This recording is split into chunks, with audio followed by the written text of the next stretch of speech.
शहरासह जिल्ह्यात शनिवारी पार पडलेल्या राष्ट्रीय लोक अदालतीमध्ये एकूण 57 कुटुंबीय वादाची प्रकरणे निकाली काढण्यात आली। यामुळे 114 कुटुंबांच्या संबंधामध्ये आलेली दरी मिटण्यास मदत झाली। न्यायालयात प्रलंबित व दावा दाखल पूर्व प्रकरणी एकूण मिळून 9246 प्रकरणाचा निपटारा करण्यात आला। तडजोड अंती सर्व प्रकरणांमध्ये एकूण 58,40,99,590 रुपये इतकी वसुली करण्यात आली। जिल्हा विधी सेवा प्राधिकरण व नाशिक जिल्हा वकील संघाच्या संयुक्त विद्यमाने प्रमुख जिल्हा व सत्र न्यायाधीश SD जगमालानी यांच्या मार्गदर्शनाखाली राष्ट्रीय लोक अदालतीचे आयोजन करण्यात आले होते।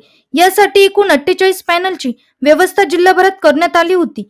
222 मोटार अपघाताच्या प्रकरणामध्ये एकूण 15,52,97,695 रुपयांची नुकसान भरपाई संबंधितांना मिळवून देण्यास लोक अदालतीला यश आले। लोक अदालतीपुढे एकूण 863 अपघातांची प्रकरणे ठेवण्यात आली होती।